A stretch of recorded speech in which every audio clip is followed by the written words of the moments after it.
Avant de commencer cette vidéo, je me suis vraiment posé la question pour qui est destinée cette vidéo? Parce que dessiner, oui, mais jusqu'où? Débutant, j'ai déjà dessiné des croquis auparavant. Débutant, je fais des magnifiques soleils ronds. Ou débutant, j'ai jamais posé ma main sur un crayon de ma foutue vie. On va reprendre tout depuis le tout début. C'est quoi le dessin? Je suis Florian Bobet, illustrateur, freelance et concept artiste à mes heures perdues. Et aujourd'hui, je vais vous apprendre à dessiner. Bon. Ça veut dire quoi? Observer. Je sais, normalement, là, vous êtes en train de penser que je me fous de votre gueule. Peut-être. Mais je suis très sérieux. Ça veut dire quoi, observer? Les gens auraient tendance à décrire l'observation comme le fait de s'appliquer à voir de ses yeux. C'est pas faux, mais c'est faux. Je m'explique. Regarder et observer sont bien deux synonymes, mais ils ne veulent absolument pas dire la même chose. Regarder, en effet, c'est bien s'appliquer à voir, mais observer, c'est faire le choix délibéré d'analyser une scène, un objet ou quelque chose qu'on regarde. Et être dessinateur, c'est avant tout être observateur.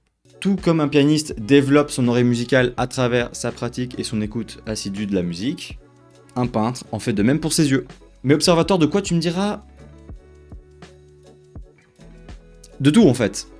On s'en rend pas forcément compte au quotidien, mais par exemple quand tu décris à un ami quelque chose que tu as vécu, une scène, un événement, un objet, quoi que ce soit, t'es littéralement en train de décrire par observation ce que tu as vécu. Donc pour répondre à la question c'est quoi dessiner, c'est reproduire par un support quelque chose qu'on a mémorisé. Et plus tu connais ton sujet, et plus tu seras à même de faire des résultats convaincants. Donc sans plus attendre, on va commencer avec le premier niveau, bébé Cadum. Tu vas me faire le plaisir de prendre un papier, un crayon et on va dessiner. Dessiner quoi? Des cercles, des carrés et des triangles. C'est fun, non? Je sais, c'est pas très palpitant, mais Mozart a pas lâché des gammes pentatoniques dès le début de sa carrière. Il a commencé d'abord par se familiariser avec son outil de travail, le piano. Et notre outil de travail, contrairement à ce qu'on pense, ce n'est pas forcément le papier ou le crayon, mais c'est bien ce qui se passe là-dedans. Ton gros crâne te permettra donc d'emmagasiner de nouvelles images afin de pouvoir les reproduire. Ainsi, tu pourras développer un automatisme qui te permettra de répéter cette opération plus fluidement, plus naturellement et surtout plus facilement. Donc, lorsque tu commences à poser tes premiers crayonnés sur ton papier, ça ressemble à rien, c'est normal.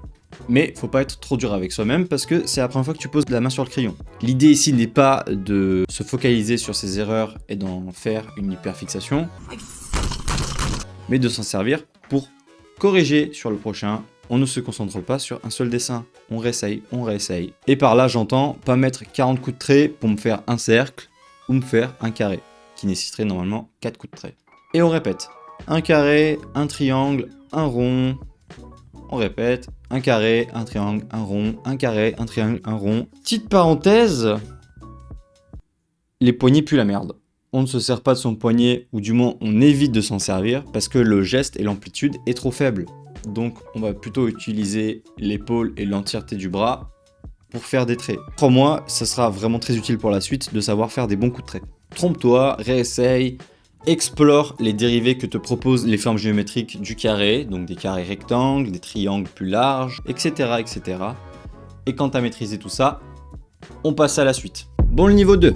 Les carrés, ça va 2 minutes, mais on veut voir autre chose maintenant. Et ça tombe bien, parce qu'en même temps qu'on va s'améliorer, on va aussi approfondir un petit peu la théorie. Grâce à l'étape précédente que je t'ai montrée, je viens de te prouver que tu étais capable de faire des formes géométriques. Et même mieux, de faire des volumes en 2D. Pas mal. Sauf que si maintenant on change de point de vue, ces formes que tu as dessinées jusque-là, en fait ne représentent qu'une face d'un objet 3D. Et si tu arrivais à t'appliquer à créer toutes les faces de ce volume, tu obtiendrais un volume 3D. Le boîtier de mon PC, ma boîte de Jenga ou ma table, on dirait que je viens de citer 3 mots aléatoires, mais ce sont tous des formes cubiques. Certes, elles n'ont pas le même volume, mais ça reste cubique. La boîte de Jenga est un tout petit peu plus allongée que le reste, la table est bel et bien cubique, et le boîtier PC est plutôt rectangulaire. Et ce qui est cool, c'est que ces parallèles se retrouvent quasiment partout. Un rouleau de PQ, un vase, un verre ou même une trousse, eh bien ils sont tous cylindriques. Cette capacité que tu développeras à mesure du temps qui te permettra de disséquer chaque objet te permettra ensuite de les reconstituer sur papier. Observez donc cette magnifique boîte de mouchoirs à laquelle je me mouche. Vous voyez, je sais qu'elle a 6 faces et je vais me concentrer uniquement sur les 3 visibles. Le premier se tient verticalement devant les autres. Le second se tient à sa gauche et est plus large. Je n'ai qu'à la dessiner plus étirée. Et le dernier, malgré lui, est déjà quasiment fait. Je n'ai juste qu'à combler les 2 lignes manquantes. Je peux même venir tracer des pointillés pour m'imaginer les faces restantes. Donc au final, les objets 3D ne sont finalement qu'un cumul de plusieurs formes primitives. Le cube, 6 faces, 6 carrés. Le cylindre, 2 ronds connectés par 2 lignes. Et la sphère, un rond quoi. Essaie de pratiquer et de te familiariser avec les volumes 3D, que ce soit dans ton environnement ou en référence que tu peux trouver sur internet. N'aie pas peur de te tromper. La seule chose que tu dois rechercher lorsque tu débutes dans le dessin, c'est la compréhension de ce qui t'entoure. Se tromper est littéralement la meilleure forme d'apprentissage que tu pourras avoir. Donc trompe-toi un maximum pour apprendre. Et pour ceux qui souhaitent vraiment améliorer leur technique et leurs compétences dans l'illustration ou le concept art, je propose des cours collectifs qui sont disponibles sur Patreon. Toutes les infos sont en description, donc pour ceux qui veulent s'améliorer, n'hésitez pas.